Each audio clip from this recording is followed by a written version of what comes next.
Previously on Steins Gate. Doo-doo-doo. Hey guys, my name is JC Dawn, and welcome back to some more Steins Gate. Yay! Okay, from where we left off, someone died, like a girl died. Her name is Makisikurisu, and we've gone back in time for some reason. And Mayuri is still there, and I see like a fat guy right there on the right side. But anyway, let's continue. Hey, you. Can you see us? Why won't you answer? I'm asking you a question.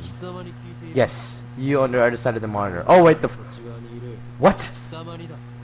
Oh, you're breaking the fourth wall.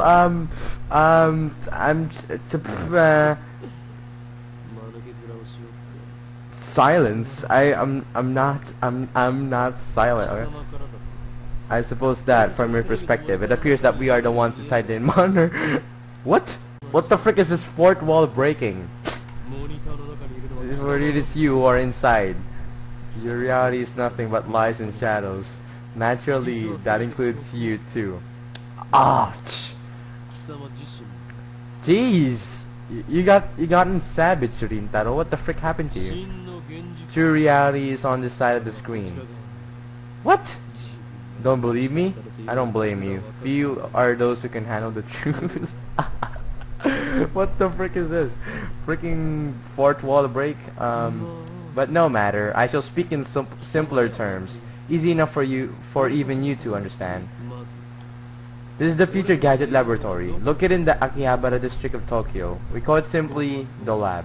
Our purpose is to shatter the system and plunge the world into chaos.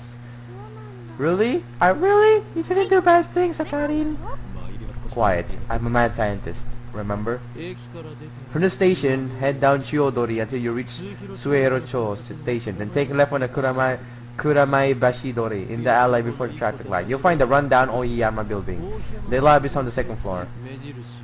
On the first floor is a store of ill repute called the Brown Tube Workshop. You can't miss it. It deals exclusively in CRT monitors. Of all things, can you imagine? Even in the heart of Akihabara's electric town, the demand for CRTs is practically non-existent. But the proprietor of the Brown Tube workshop, Tennoji, is also the owner of the building. That's how he can afford to maintain his ridiculously niche hobby shop, even as land value continues to rise. He may seem a rough sort, but he was no match for my charisma. Now the entire second floor is mine for next to nothing. I digress. The Future Gadget Laboratory is currently experiencing a severe shortage of manpower. We welcome dedicated scientists from all fields to apply. At present, our researchers are... Okarin, you gotta say lab mems, not researchers. Our laboratory members are 3. I am the founder of the Future Gadget Lab, Lab Mem number 1, the insane mad scientist, Hoyoin Kyoma. Okarin is cuter though. Next, we have our resident cosplayer and only female member, Lab Mem number 2, Shina Mayuri. Call me Mayoshi. I like making costumes for not wearing them. So freaking cute. At last, we have a resident super haka, lab member number 3, Ashida Itaru. Stop calling me that. It's super hacker. Duh. Here at the Future Gadget Laboratory, we devote ourselves to the art of invention. For details, see our lab's homepage. Our top priority, of course, is to develop weapons for the war with the Dark Dominion, but that research has spawned a number of offshot inventions. In fact, that's all it's spawned. Our arsenal of future gadgets is up to 8, but this is just the beginning. I have a total of 108 inventions to create. Like in that tennis manga, right? I get it. No, it's the number of earthly desires immortals. You channel junkie. And I thought I told you not to interrupt me when I'm talking. Yeah, I wouldn't want to interrupt you talking to yourself. I'm not talking to myself. Can't you see? I'm talking to the person behind the monitor. God damn it, stop fourth wall breaking. Ah, he just grinned. What? Oh my god, you what the No. Freaking fourth wall, what is this? Fourth wall breaking, so... Okay, just say don't look at me. Don't look at me. I don't think that's gonna work. It appears our attempts to communicate have failed. It's sad to see someone so deeply in denial of reality. Maybe they think we're in the game? I doubt it's even occurred to them. But aren't you 2D girlfriends the same way? That freaking hurts. Continue. That's different. Those girls are my wives. Nobody cares about your harem. But Mayushi touched upon a very interesting theme, you know? What if we're actually just characters in the game? Anyway, we can know for sure. My god, guys. Really? No. Come on. Such questions are meaningless. Our time is better spent thinking of ways to destroy the system. Nice Chunibyu, bro.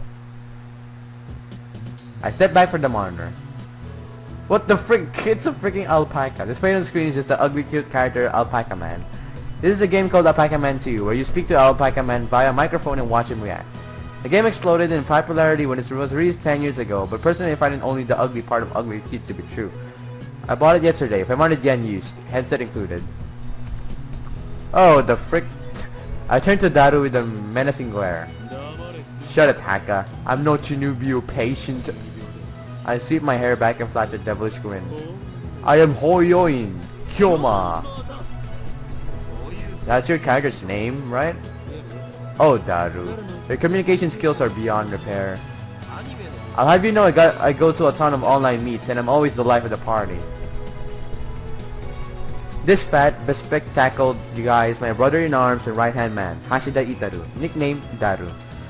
He's a hardcore otaku. You can always find him in front of the computer, playing games and watching anime. God damn it! How freaking dare you. He has 2D wives on whom he cheats with 3D mates. I don't agree with his preferences, but to him anything's fine as long as it's moe. He's the reliable and skilled partner who brings my ideas to fruition. Despite his insistence that software is his forte, he shows remarkable aptitude with hardware as well. Ow! Janino bit my finger! Over here nursing a pricked finger, we have Shina Mayuri, a 16-year-old high school student. If you can believe it, I've known her since we were both small. He's also an otaku, nowhere near Daro's level though. This ditzy girl is in charge of the lab's official costume division for women, and today she's working on costumes at her usual leisurely pace. Why does the future gadget laboratory need costumes for women? It doesn't. The truth is that Mayuri is completely useless. Still, there's no way I would ever kick her out. After all, she was the first one to join the Future Gadget Laboratory. I still remember the day Mayuri first came to the lab. It was spring. She said to me, Mayushi is Akani's hostage. I belong here. Wow. Well, that certainly was cryptic. But her offer was my salvation. For she was the first to join me on my magnificent quest. She saved me from a solitary life on the run from the organization. I will never forget her kindness. Mayuri doesn't have to be useful. Her being here is enough. So did Alpaca Man say anything? Nope, nothing. The human-faced alpaca inside the monitor was completely unresponsive. So unresponsive you think the game was bugged. Whatever, I give up. Never again will I play this boring game. Damn antisocial app alpaca. I curse his name and smack the TV. As soon as I do, the TV makes it sound like it's shorted, and then the screen goes blank. I change the channel. Nothing. Check the power cable. Nothing. Whack it again. Nothing. I guess it's broken. Damn. This crummy TV is on lease from the Brown Tube workshop downstairs. It's probably just old. You made Mr. Alpaca angry! Damn, I'll have to get it repaired later. I turn off the TV and lie down on the couch. I'm fed up with the humidity of Japanese summers. I stare at a conspicuous stain on the ceiling while fanning myself. I close my eyes. And what naturally comes to mind is that impossible scene I saw an hour ago. They're gone. As I left Radio Kaikan, everyone vanished before my eyes. I can't explain it. And it wasn't just the people on the street. The people in the stores, gone. In the restaurants, gone. Even the cars vanished, drivers and all. And it all happened in the blink of an eye.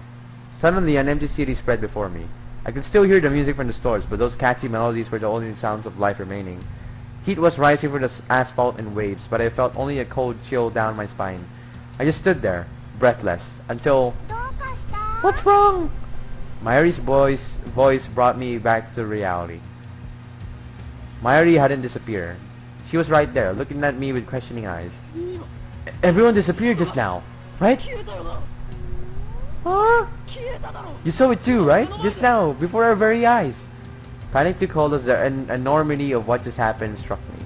Unable to control myself, I grabbed Mayuri by her slender shoulders and shook her. Did you see it, Mayuri? You saw it, right? Mayuri's head flopped back and forth from my shaking. I didn't see anything. You didn't? I stopped shaking her and looked straight into her eyes. She returned my gaze with eyes clear as glass marbles. You saw nothing? Nothing at all? There were people here a second ago, weren't there?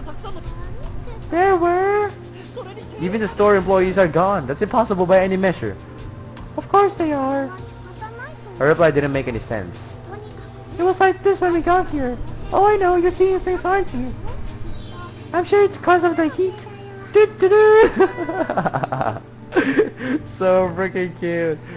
How could she laugh at a time like this? I always thought she was a bit strange, but maybe her brain is actually broken. I realized that she couldn't help me. With nowhere else to turn, I looked up to the bright blue sky. There wasn't a cloud in sight. The scorching summer sun shone bright through the gaps between Akiba's buildings. Naturally, my eyes drifted to the top floor of Radio Kaikan, where I had been just a moment before. Maybe we're gonna meet our past self? There it was, an enormous machine, like some kind of satellite, embedded in the roof of the building where, not 5 minutes before, I had found Makise body in a pool of blood. What happened to her? Just before everyone disappeared, I could have sworn I heard an ambulance siren. Makise might still be in that dark, narrow passageway, cold, bloody, and alone. The thought disturbed me, but the question at the forefront of my mind was, what the hell is that satellite doing there? Right before Dr. Nakabachi's presentation, the building shook like a bomb had exploded. The roof door lock had been broken, and beyond it someone had placed a satellite-like machine shrouded in smoke and glowing dust. When I first saw it, the satellite was on the rooftop. But that's not what I was seeing now. The satellite had penetrated the top floor of the building, obliterating the room where Dr. Nakabachi's press conference had been held. It must have fallen out of orbit without burning up in the atmosphere somehow.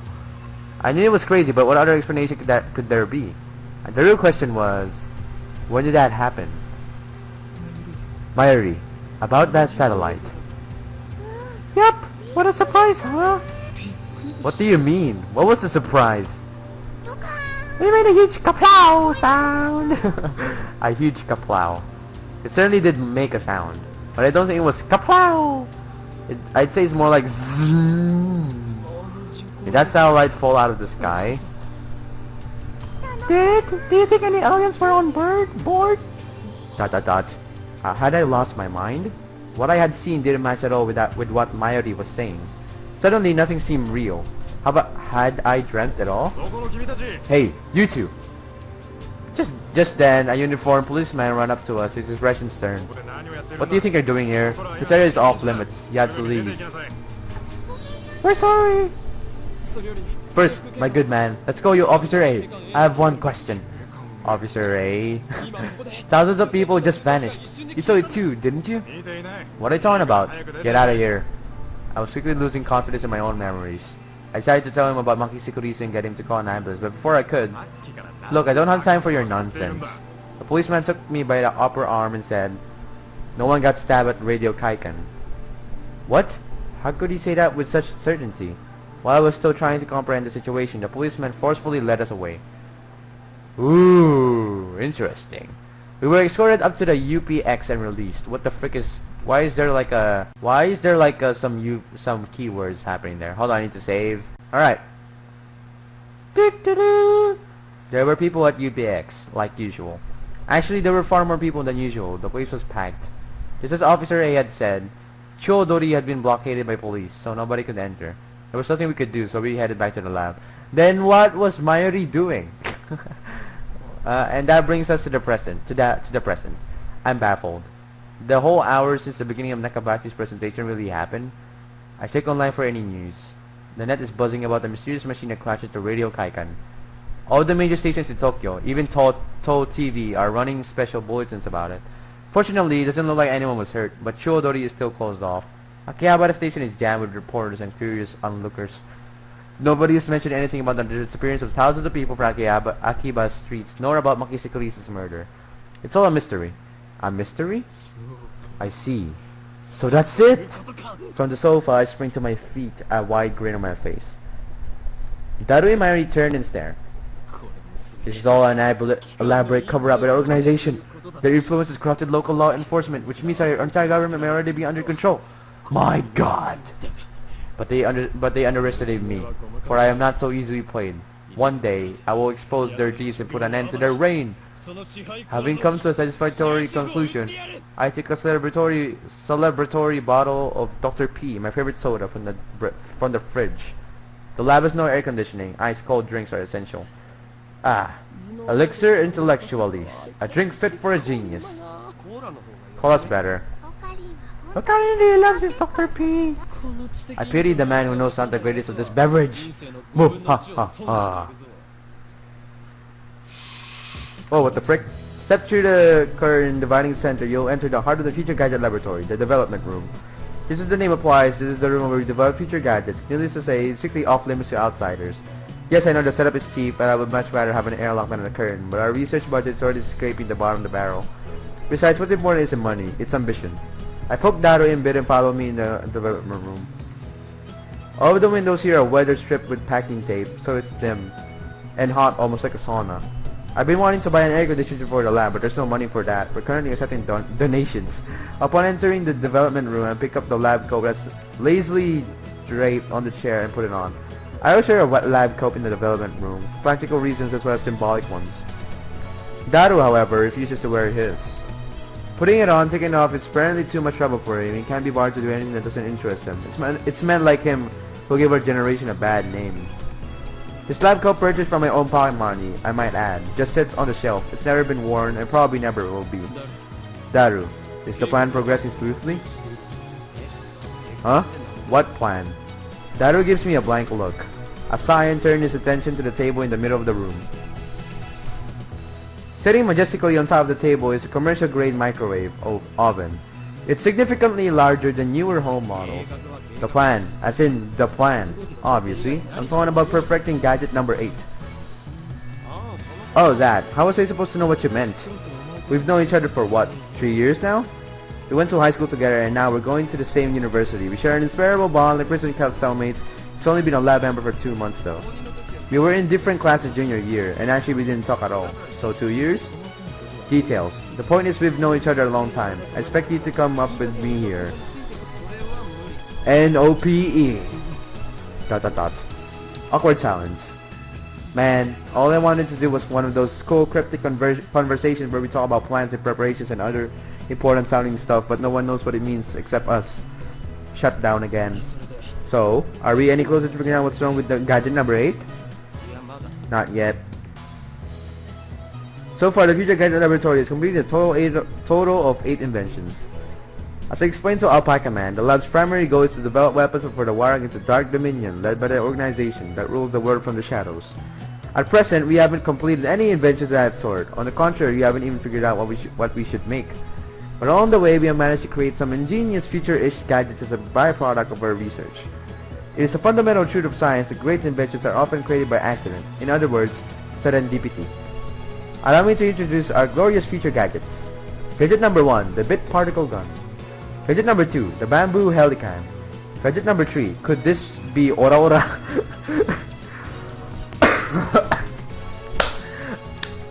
Okay. Gadget number 4, Mod Snake.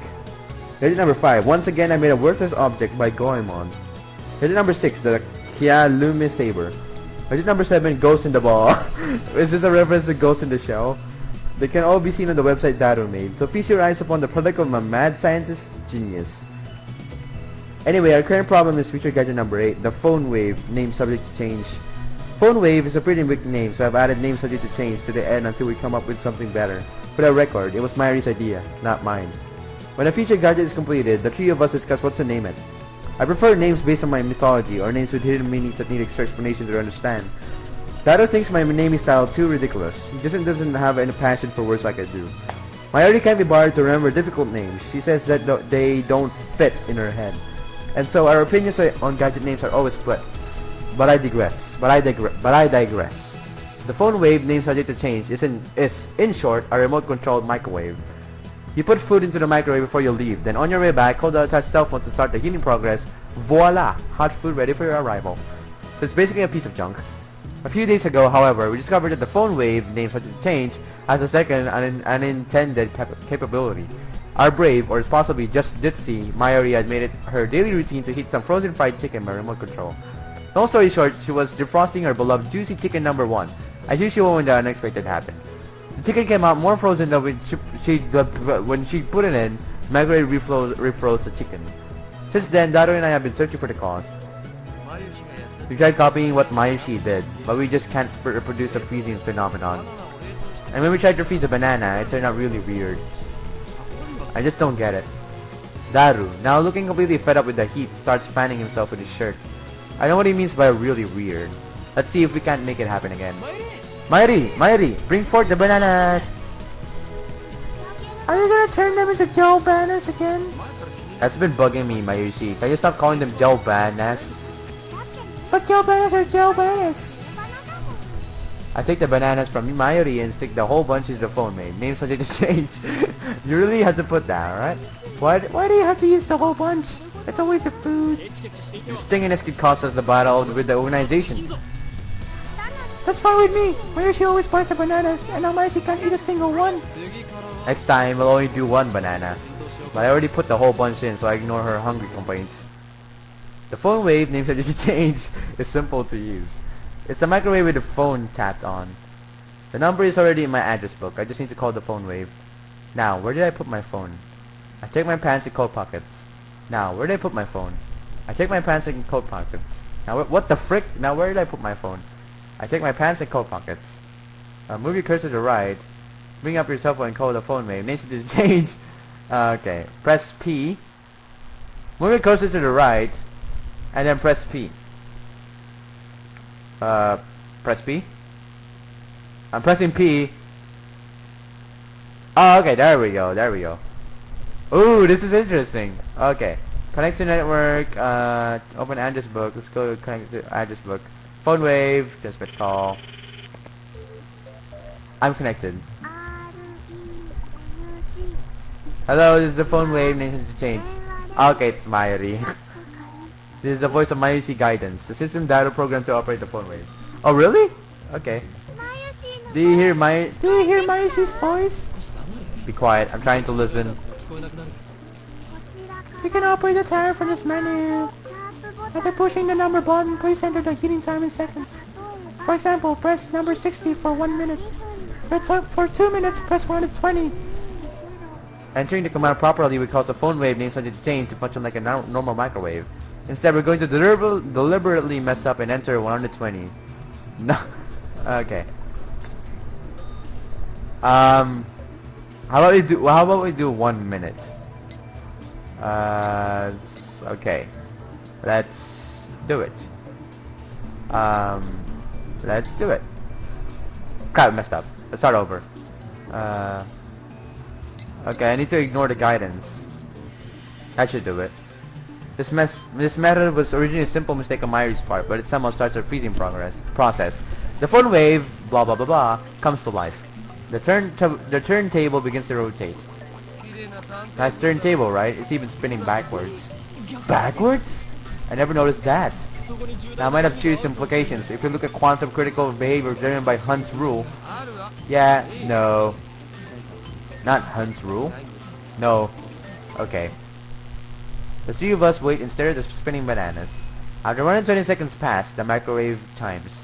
Mayuri takes the bananas out. Yo, bananas are ready! Oh, what the frick? The bananas have become not bananas. Gelatinous blobs coated with a thin membrane. Oh god, what the frick? Why would you do that? After Mayuri discovered that the phone wave needed to change, had a freezing function, we attempted to freeze a bunch of bananas. This is what happened. This gets more confusing each time. Daru, you wouldn't mind eating one of these, would you? Of course you wouldn't. It's for science. Your sacrifice will forever be remembered. They look really nasty. The taste doesn't matter. What matters is what you eat it. Is that you eat it. So come on, Daru. No need to be shy. Break a leg or a stomach and go for it. Can I at least go to the phone? Oh, I can go to the phone right now. And like,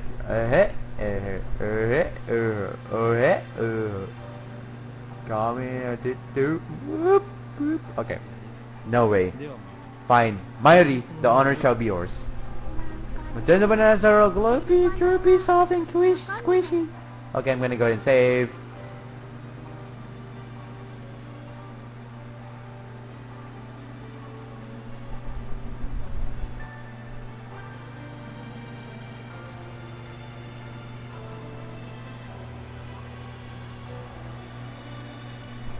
Okay. Wait, she already tried one? It had no flavor, it wasn't tasty at all. Gloopy, droopy, soft and squishy. Daru, what do you think?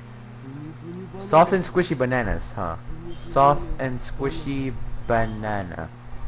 Hold on. Oh, never mind. It was nothing. Okay, let's continue. Maishi, say your banana's all soft and squishy. For me. look at his freaking nose. This is Teru Teru all over again. Daru-kun, your nose is bleeding. Please just say it. Your banana's all soft and... Don't make her say that, you perv. Daru cheese after I hit him with a tissue box. Mayuri looks at us with an innocent smile. She doesn't get it, obviously. Poor girl. Anyway, they're gelatinous, a semi-solid state of matter. In other words, there is a possibility that the intermolecular bonds were weakened, but could have partially liquefied the bananas. I've got it!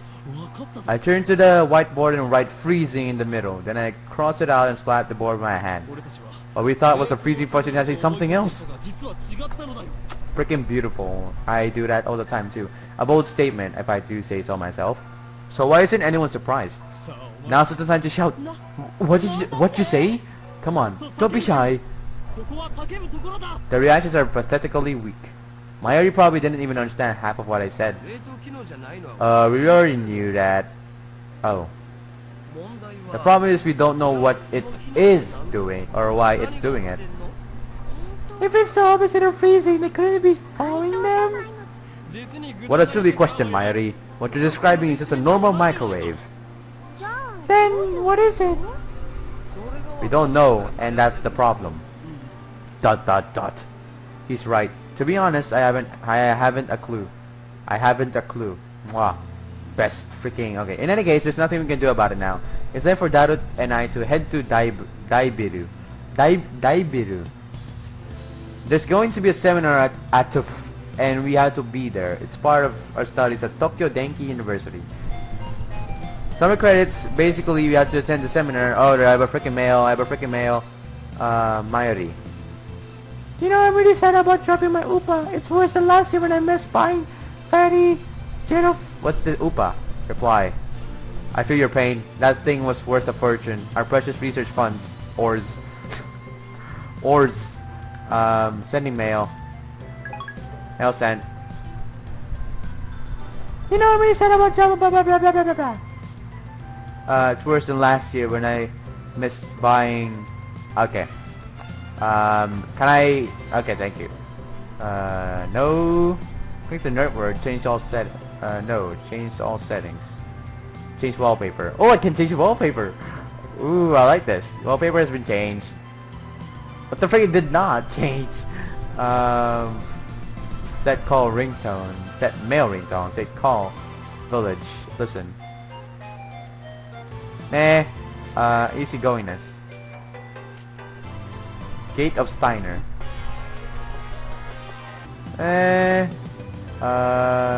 Beginning of light?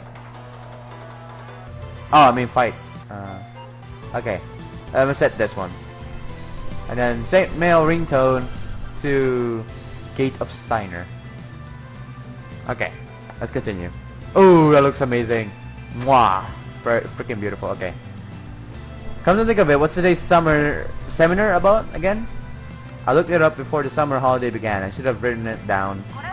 Behind me is the Lord on the behind me is a freaking voice. Okay. The building is under police barricade. No one is allowed to approach, but from a distance the object appears to be some kind of satellite. As we cross the overpass that connects UPX and Daibiru, I look down to see a huge crowd of people moving through the plaza. There are even some garishly dressed young men and women, the sort of you don't actually see around Akiba. Everyone is walking towards the main street, which is still cornered off.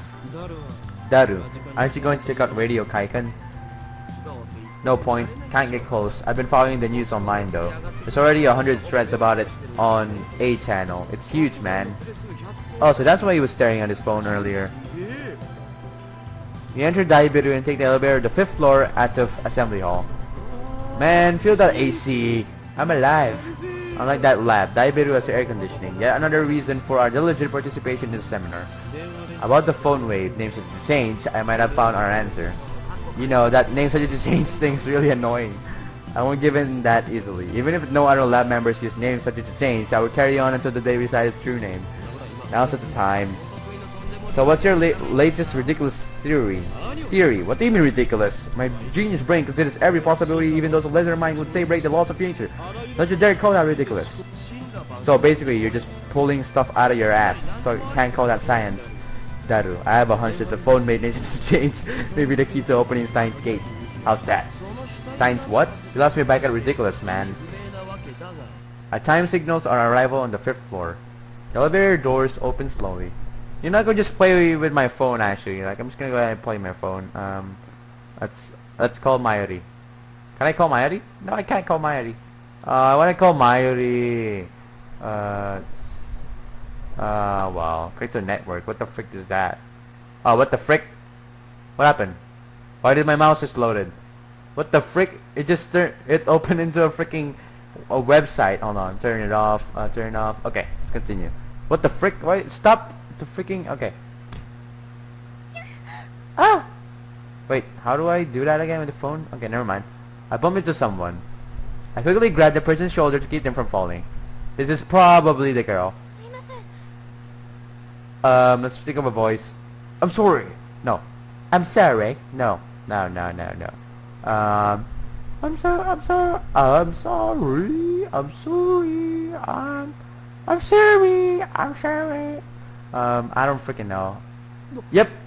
What? It's a girl, and I recognize her. You. Impossible. Chills right down my spine. I stare at her face in disbelief. I saw this girl just 3 hours ago. Makisi kurisu. Is there something wrong? Kurisu frowns and tries to back away, but I don't let go of her shoulder. My grip tightens. Ow! You should be dead. Why are you here? And you're even... There isn't a single blood stain on her clothes, and they're the same ones she was wearing when I found her. Only a serious wound could have produced that much blood. And as far as I can tell, she's completely uninjured. Not a scratch. Hey, that hurts! Let me go! Oh. Kurisu pushes me away. Then she shoots me with a wary glare. I realize that I'm gaping in disbelief. What's wrong with you? You're okay? But that's impossible. Someone stabbed you. I saw you lying in a pool of blood. That again? Daru interrupts. Wait, there's something strange about what you just said. What do you mean, again? I mean, you sent me that email like a week ago, right? I sent you an email? Don't be ridiculous. I saw her dead just 3 hours ago. Hey, could you not talk about me like that? I'm perfectly fine. You know, that message was kind of weird. It was dated a week after I got it, which means it came from the future. Ooh. Ooh. Ooh. So we went back to the past. It came from the future? That sounds like something you read on the internet, Daru. It's rare for you to talk about ridiculous theories. No, the date was definitely a week later. It came from the 28th. Wait, that's the date. Daru pulls out his phone and shows it to me. This is right, the email was sent from my phone. Received, sent, subject trouble, Okari, someone stabbed. He received it on July 21st at 12:56. But it was sent on July 28th, 12:54. Oh yeah! Weird. It was split into 3 mails. Someone stabbed. Bed Makisiku. Please do, don't. Why did I send such a short message in 3 parts? It looks like the 3rd email got cut off. I did recognize the content though. This is the email I sent you 3 hours ago. But I sent 1 mail, not 3, and there should be more text. Did Daru really get this a week ago? I mean, interesting. Suddenly Kurisu is standing next to me, peering intently at the screen of Daru's phone. I need to check my time. Freaking... What does this change all set? Nope. No. The wireless battery? Okay. Oh right, the email's not important. Well, maybe it is, but not right now. The real question is why she's still alive. Is she an illusion? No, an evil spirit. Am I haunted?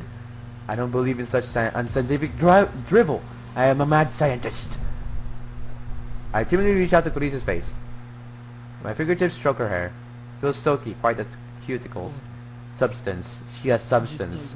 Of course she's not a ghost. How silly me. ... Oh, Okari. I don't think that's a good idea. I poke Kurisu's cheeks with my fingers. Such softness. Dead bodies don't feel like this. Not that I've ever touched one. Hey. Wait a minute. We already touched when I bumped into her coming out of the elevator. I even grabbed her shoulders before being pushed away. And still doubted she had some substance? That's just proof of how confused I am. If she's alive, then what did I see back at Radio Kaiken? What was that scream I heard? Were they hallucinations just like that mass disappearance? That's right. She was stabbed. Maybe she's just hiding her wounds. This requires further investigation. No, no, no, no, no, why would you do that? I grabbed the hem of her blouse and slowly lifted it. Are you trying to get yourself arrested? I just wanted to know the truth. I stared straight back at Kurisu as she trembles with anger and lifted her blouse a little higher. What truth, you perv? You stupid? Wanna die? She pushes my hand away. Louis Jen's Miriam's line for the win. Daru shouts something silly, but I ignore him and press Kurisu. I know what I saw. No way, did you just see my underwear? Kurisu's face turned bright red. She firmly pulls her blouse down. No, you fool! Not that! ... Earlier this afternoon, after Dr. Nakabachi's presentation, someone killed Makisi Kurisu and left her in a pool of blood. I carefully explained everything that I saw. Wait, Dr. Nakabachi? What are you talking about, Akane? Dr. Nakabachi's presentation was cancelled. Cancelled? Yeah, because of the satellite crash. Something's wrong. Our stories aren't matching. It's the same thing that happened right after I saw the mass disappearance. My early story didn't match mine. I need to know. Am I caught in some sinister plot? Is this another organization conspiracy? Excuse me. My name is Hoyoin Kyoma. Really, man? You're hopeless. Okay, Hoyoin-san, I'd like to hear your story in more detail. Looks like she finally understands I'm not lying, but I still don't understand why my memories don't match everyone else's. I doubt I can give her a good explanation. Just then, an order man steps out of the assembly hall. It's almost time. God damn it! Huh? Oh, right. Thank you. Kurisu glances at me one more time, then sighs and heads towards a small conference room. We should go to...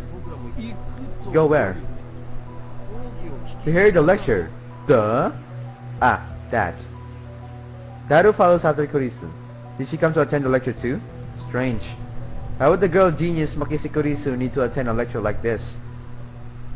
Okay, my guess was a bit off. The girl genius didn't come to attend the lecture. I'm glad to thank everyone for coming to hear me speak today. Alex, good. Saving.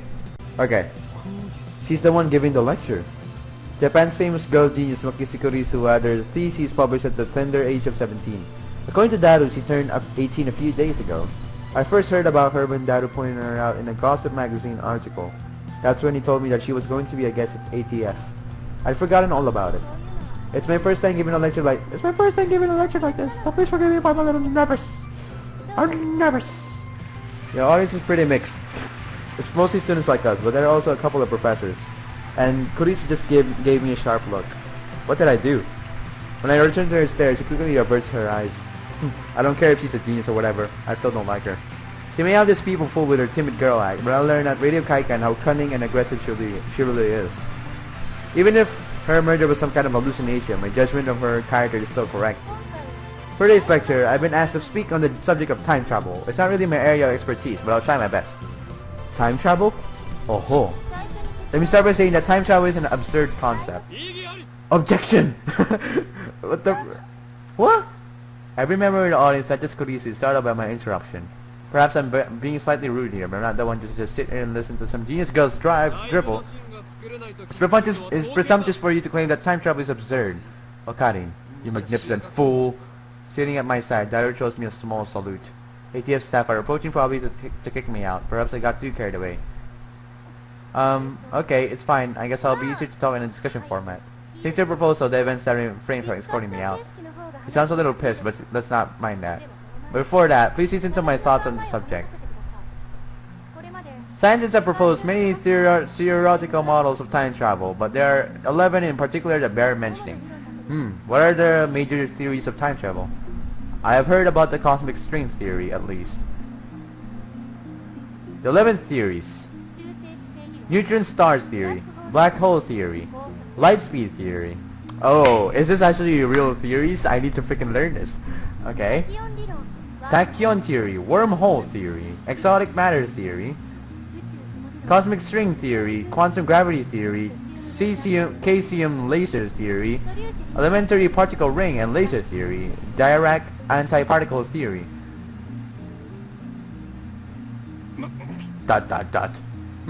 Not bad.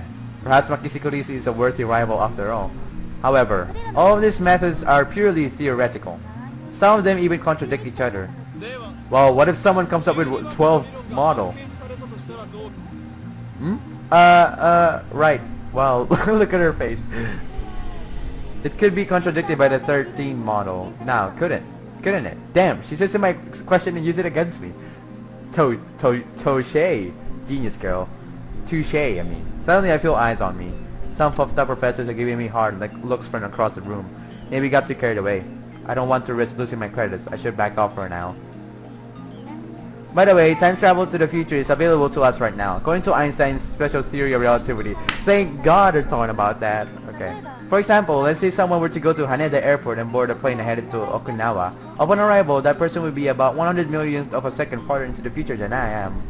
What does that mean? According to the special theory of relativity, time moves slower for objects as they approach the speed of light. For example, if you could run at near the speed of light, you could reach a point where time only moves half as fast for you. Interesting. If you were to keep running at the speed of 24 hours, 48 hours would elapse in the rest of the world, meaning you would jump one day into the future. Understand? Oyoin Kyoma? Good! Why are you singling me out? I'm doing my best to hold back, but it looks like Makisi Kurisu wants to pick a fight. I wish that she hadn't said that name in front of so many people. It's too great a risk to let others know my true name. But that's not really time travel, is it? Now Professor calmly makes an objection.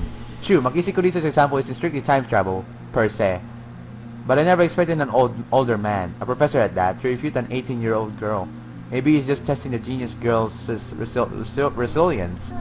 Yes, you're right. The genius girl readily concedes the point. If she were a normal 18-year-old, it would be impossible for her to be this calm in front of all these people.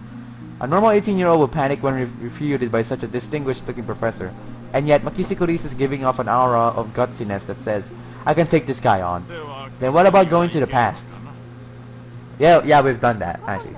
Going to the past is possible right now. Take a look at the sky at night. You can see light from tens of thousands of years ago, can't you? Oh yeah, actually the stars are like millions of years, like the light of the stars are like going to our freaking Earth. Okay, this is a stupid explanation because you guys probably can't understand. But like, the light of the sun, of the stars, like, is like million, like 1,000 years old ish. Sorry, okay, continue. That's not time travel either.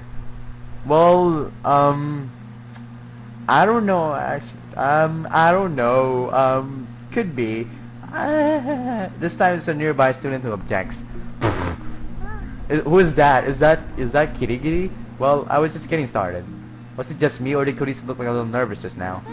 Let's say we wanted to make a machine that could physically transport people through time. What would it need? It would need the thing from Quantum Break. The best candidates for this are cosmic strings and wormholes. Oh yeah, that one. Cosmic string is a string-shaped crevice with extreme mass. A string-shaped crevice? That must be how they enter our universe. But did cosmic strings really exist?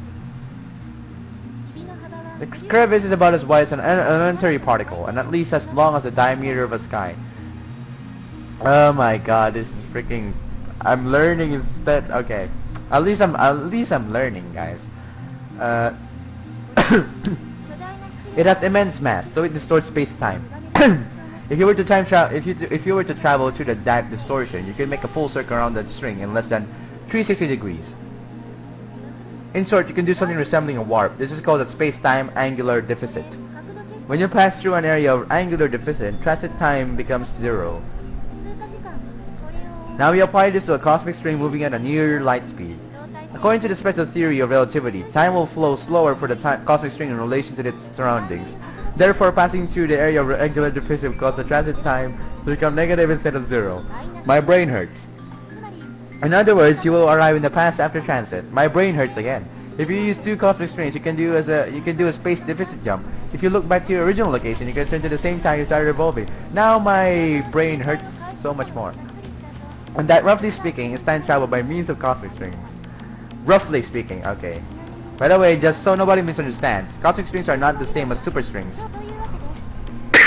Now then, you need 3 things in order to travel to the past with cosmic strings. First, the cosmic strings themselves, 2 strings to be exact. By the way, they are hypothesized to exist only where the universe was first formed, so they might be a little hard to find. Why not just use a freaking phone?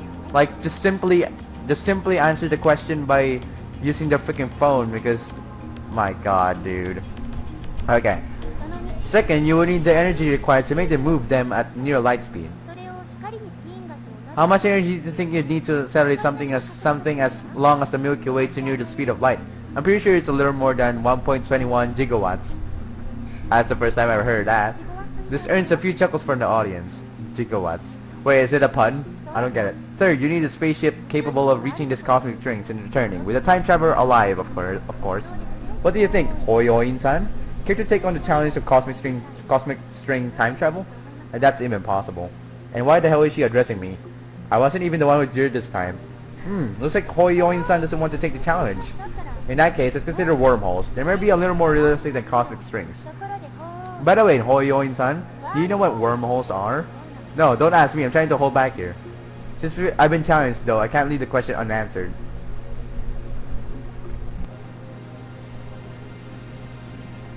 Okay. It's like a shortcut through space, right? Yes, that's correct. Yes! Phew, I got it right. I sigh inwardly in relief. There are 2 wormholes joined by a tunnel. No matter how far away the wormholes are, transit time through the tunnel is 0. But oh no, there's a problem. The wormhole tunnel suffers from supergravity and collapses as soon as it opens. So we need something to negate the effect of gravity. So-called exotic matter. A substance with negative mass which repulses other matter. Negative mass, huh? Is it something that floats if you leave it on the ground? Maybe not. I can't even begin to imagine what it would be like. Akrisu raises her right fist. Say that the wormhole tunnel is being squished by an invisible fist. In order to pass through, you need something that could oppose my fist's grasping force so that I can't squish anymore. Kurisu opens her fist. If you stabilize the tunnel with exotic matter injection, instantaneous travel between wormholes becomes possible. To travel through time, however, takes a little more effort. For example, let's say there's a wormhole entrance here in Akihabara and the exit is in Los Angeles. First, we send the wormhole in LA all the way to the end of the universe at near the speed of light, and once it's there, we yank it back to LA. How? According to the special theory of relativity, time slows down for objects moving at the speed of light, meaning the hole that returns to LA will be further in the past than the Akihabara hole. So now, if Hoyoin-san jumped into the wormhole, he'd arrive in LA several years before he left. However, this still can't be called true time travel. It only seems that way. This is called an Urashima effect. The important part is to return to Akihabara from LA through the wormhole once more, since the transit time is 0. Hoyoin-san will return to Akihabara several years in the past. Time travel complete. The prerequisites of wormhole travel are simpler than the ones for cosmic string travel. First, the wormhole itself. They may exist somewhere in the universe, but nobody has ever seen one. Second, the energy required to move a wormhole to the end of the universe and back at near light speed.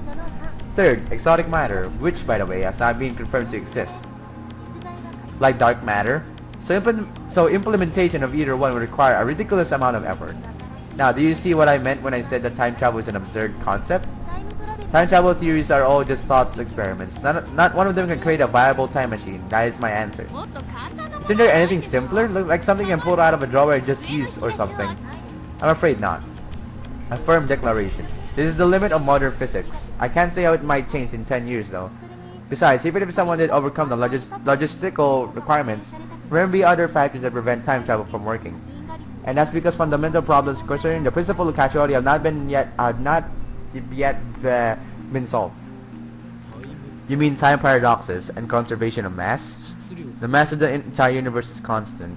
If a time machine traveled from the future to the past, there would suddenly be the extra mass of time machine and its pilot in the past. I remember reading in a book, not a terribly reputable book, but still that such a violation of mass conservation would put the universe in danger. It didn't say what kind of danger though. If you think that conservation of mass applies to the macrosystems like the universe or microsystems like atoms or elementary particles, you're mistaken. What? Is that true? Hey. She's laughing at my reaction. That little. Yeah, how mortifying. Conservation of mass only applies to chemical reactions. It doesn't hold in modern physics at all. Something can come from nothing. Wow, that's pretty amazing. Then what is the problem? The time paradox of time paradoxes, in other words, the grandfather paradox. Oh yeah, I know that paradox. Yeah, it's actually kinda like, how were you, I think it's about killing your grandfather. Oh, that thing where you kill your own ancestors before you were born. Yeah, that one. As long as this paradox goes unsolved, time travel can never be realized. Never. What if you just don't kill them? You can't think of it like a sci-fi movie. It's not just about your family tree. There are far greater dangers than that. Really? Doesn't seem that dangerous. Any paradox, no matter how small, will cause a total collapse of causality, relativity, and every other physical law in existence. Paradoxes are nothing more than thought experiments. They cannot occur in reality, and they should not. Nothing that has even a 0.00001% chance of causing a paradox can happen. The universe won't allow it. Wouldn't you say that this is the logical conclusion? There may be loopholes, but like parallel worlds or the self-consistency principle, but those seem too much like fantasy for me to accept. Good. I grin my teeth. When I see Makisi Kurisu looking at me with her composed expression, I avert my eyes. Looks like I have no choice but to concede. Makisi Kurisu truly is a genius. I end up listening to all of Kurisu's lecture at ATF. After the two time travel theories that she introduced at the beginning, she explained the rest of it with equal eloquence. She seemed a little nervous at first, but I quickly changed as she spoke. By the end, it was an impressive lecture. So impressive that you wouldn't think it was an 18-year-old's first time. She did well to respond to my malicious questions with sarcasm. She's got guts. Wait, why am I praising her? Leaving that aside, I saw Makisi Kurisu dead, and yet she is alive. My memories don't mesh with reality. Oh my god, you're a freaking mad scientist and you can't understand the freaking situation? And not just about Kurisu. My conversation with Dado and Mayuri didn't make sense either. Everything would be solved if I just told myself that what I saw was a dream, an illusion. It never happened. But never say never. This leaves you with no choice. After parting with Dado at ATF, I head to Yanabashi's shrine. Okay, I'm gonna end this episode right here, guys. Okay. I don't know how long this video is. Probably like an hour. But anyway, guys, this freaking game is very interesting. I love it. So anyway, guys, I got to the end of this episode. Thank you guys so much for watching me playing Steins. If you haven't subscribed yet, please subscribe. I really appreciate it. Leave a like in this video if you like this video. And as always, I'll see you guys later in the next episode. Stay tuned, my friends.